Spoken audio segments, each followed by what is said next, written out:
Hello viewers, Super TT here. Welcome back to another video on Gran Turismo Sport. So we are going to be racing around the Nürburgring Nordschleife in the Porsche 911 GT3. So this is the first video on Gran Turismo that I've made on the wheel.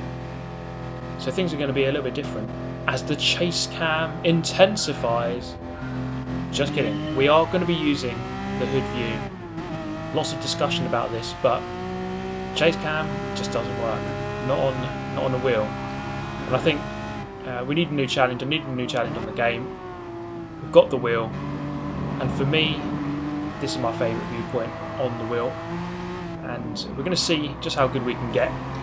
So I mean, by the end of 2019, hopefully, we would have come a long way from where we are here. So I mean, this is really within the first week of having a wheel. So we can't expect too much at this point here.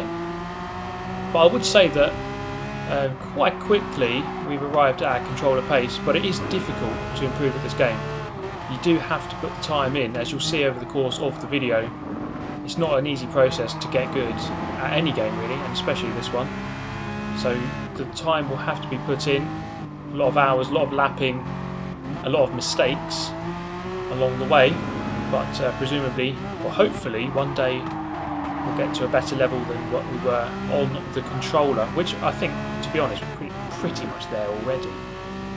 But we'll see. You can be the judge of that. So, of course, the Nürburgring, around the ring, very difficult, meaning that, well, there's just so many places that you can make mistakes, really easily make mistakes, and especially in a road car, because this thing, the Porsche, really quick in a straight line. It's very good in a line, actually. It's on par with a lot of the, probably quicker in the line than Group 4 cars, but just doesn't quite have the braking ability nor the handling. That's box at the front and someone else is sliding off.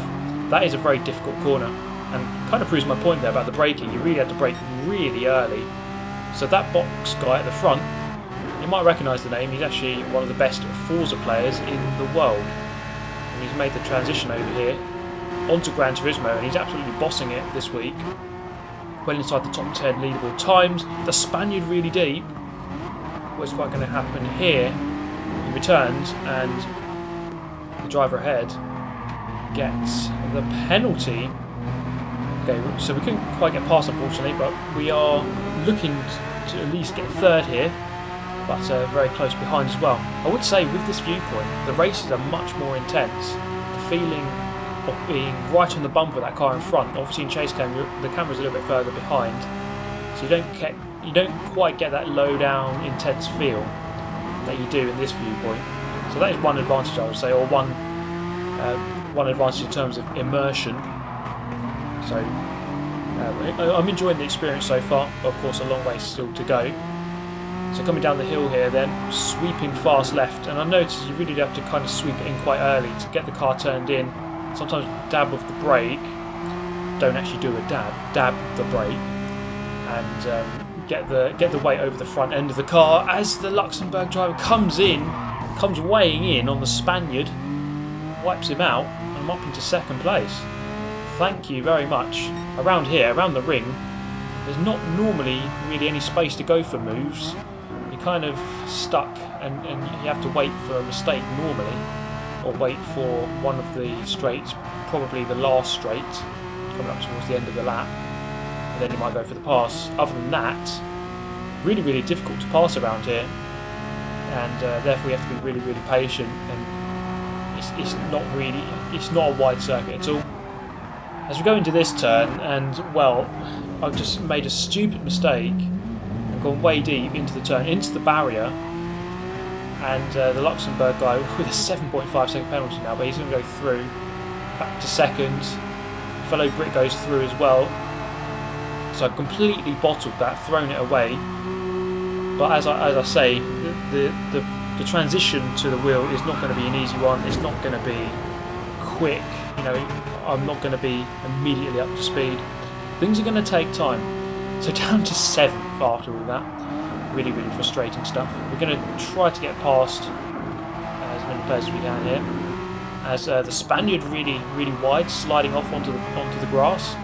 back into my favourite position, and then a little bit later into the race, in fact coming up towards the final straight, coming through here, and it's grazing that curb, and it's just going to throw me wide, and oh my god, how many bottles are we going to freaking do in one race? Oh, and to rub it in with ourselves.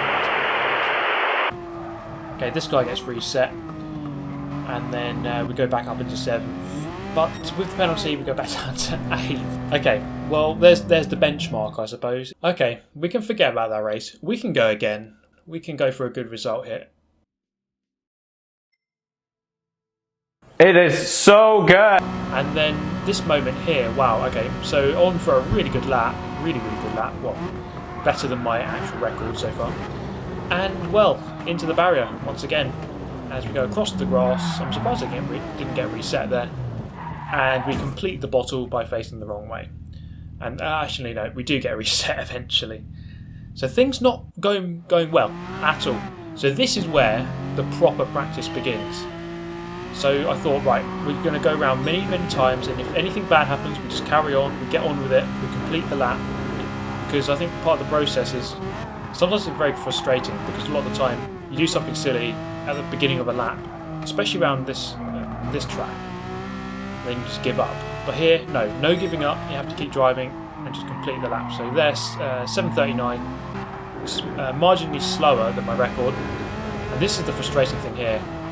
Making a mistake right at the beginning of the lap and getting a penalty. It's like, oh, now to complete this entire lap. But I kept going, I persevered through the mistakes. And after 54 minutes, after nearly an hour of lapping, so we're on the 7th lap here, coming up, we are 3.7 seconds up on our PB. This could be a 7:35 as long as we get through the final couple of turns. It could be a 7:34 if I really get this dead right. Coming up towards the final turn then, here we go, across the line is going to be a 7:35.3. Really pleased with the lap time, and let's see if that hour-long practice session can lend itself to some better results. So of course I could be higher up the grid than I would have been, but also just do 7 laps. You're in a better flow of the circuit. You know exactly what to do, which is to punt this Belgian deep into turn 1, obviously. But we're going to do our best here to try and get some better results. So I think it is a good idea. It's a very good idea. Rather than jump into the races, really do a good practice session beforehand, at least 20 minutes, a couple of laps. Obviously depends on the length of the track, but just do at least a couple of laps to really get yourself into the circuit and really work out where you can gain a lot of time. Because I realised with this car, this combo, you can get on the throttle really early.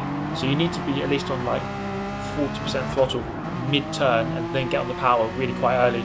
Make use of all of the track width, which is something I wasn't doing as I first started this combo.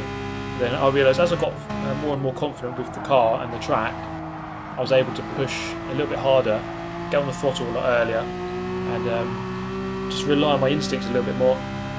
And even though I got 7:35.3, I think it could have been a 7:33 if I got everything right. So that could have put us on pole for this race. And I think 7:33 is a very good lap, even though like the quickest in the world is like a 7:25 or something ridiculous.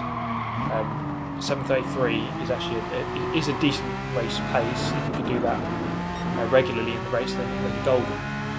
Okay, so we're behind the Belgian here, really close to him, definitely within the slipstream range.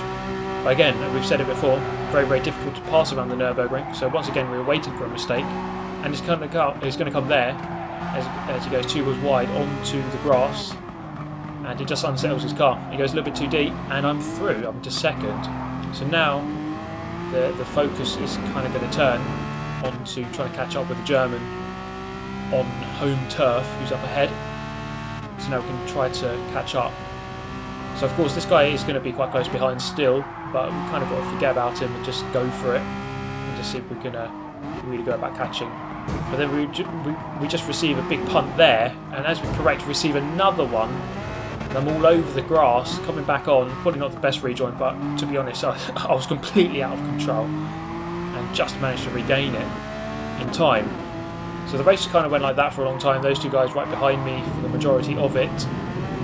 So we come up towards the very end of the race, and I was quite worried here because, of course, you have that very long straight. Just get through that corner, okay? But then we have this very long straight, which is going to lend itself to the slipstream, and sometimes it's better to be behind at the start of the straight because it's so long. Let's see how it transpires though as we go forward in hyperspeed mode. Here he comes. The Brit is going to peel off to the right hand side. There's nothing I can do about this. Nothing I can do. I can move him over to the right hand side as much as possible. He's just going to sweep around the outside. Is the Belgian going to come through as well? I've squeezed him onto the grass, but he has got the job done, and still nothing I can do even despite squeezing him onto the grass.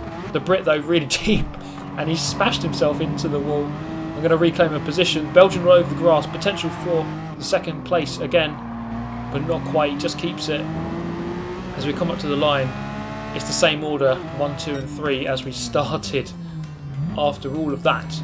It's quite an intense race though, and despite the disappointment of losing position right at the end, it's still a good, it's still good to have finished third. It's not a bad result when there's 16 people or so in the race. We go again though. Let's see if we can have a good result here.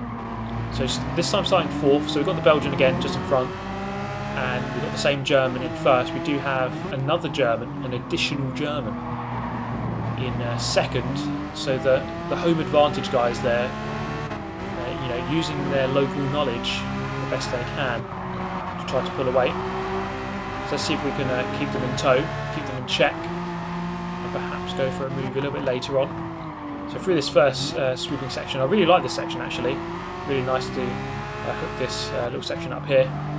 And what I would say, one difficulty with the viewpoint is because of course you're a little bit lower down than the chase cam. Sometimes it can be quite difficult to see or spot your apex if someone is right in front of you, like they are here. So sometimes they're blocking my reference points or the curb, so I can't quite see exactly. But these are all things that I'm just going to have to adapt to. So many of you who may have moved from controller to the wheel may well have come across these kind of problems before, but it's just one of those things that you're going to have to get used to.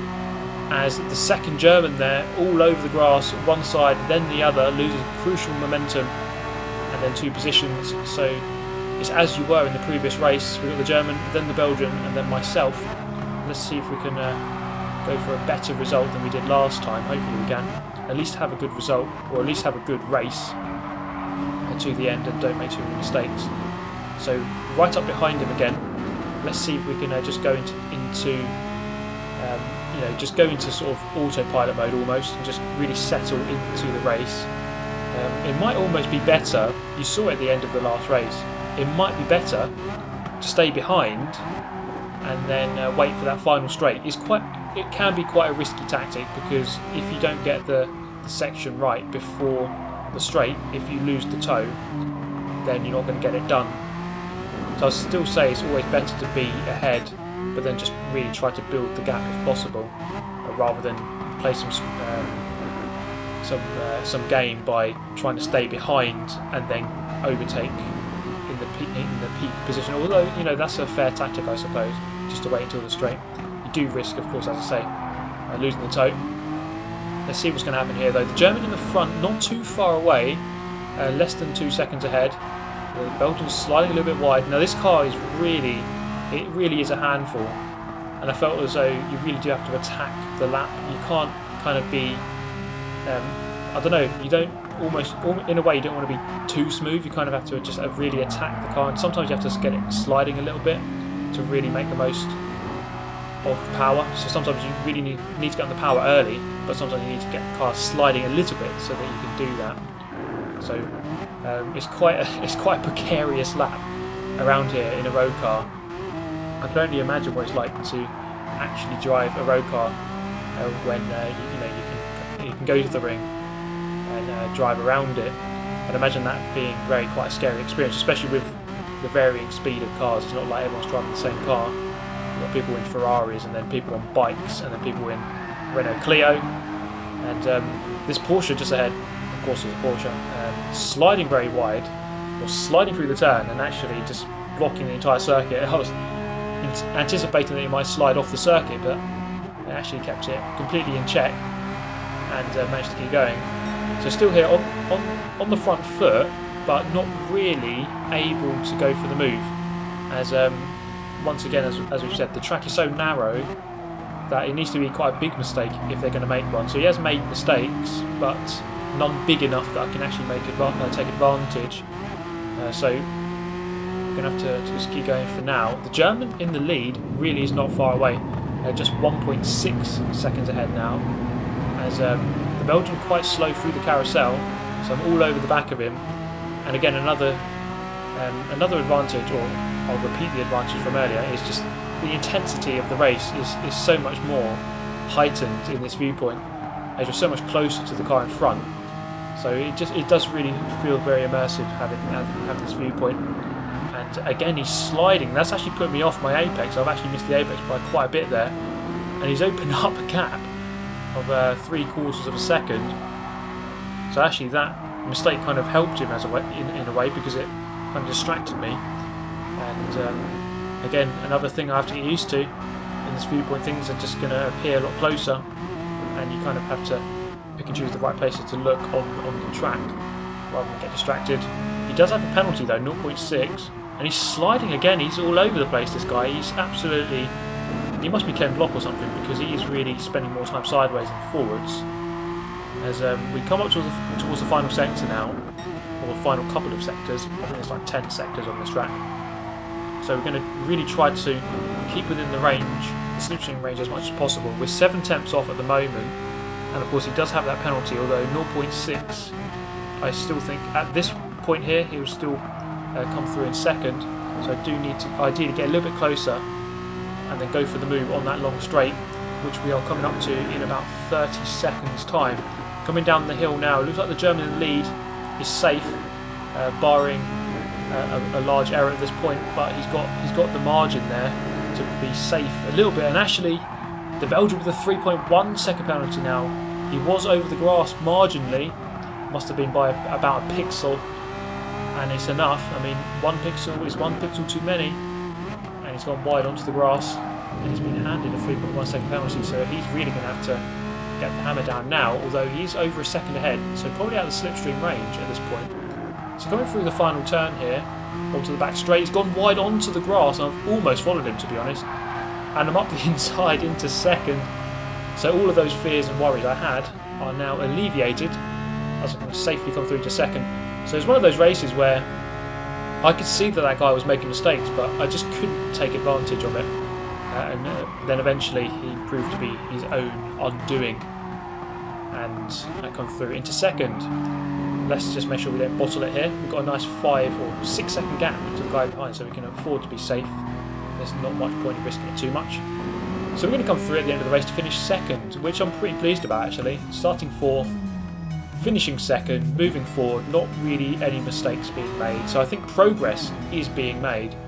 And of course you can be the judge of that. Let me know your thoughts on the video, on the progress with the wheel, and maybe this combination. It's a weird one, but it's good fun, I think. Very difficult though. But that's all from me today. Thank you so much for watching as always. I shall see you in the next one. Goodbye.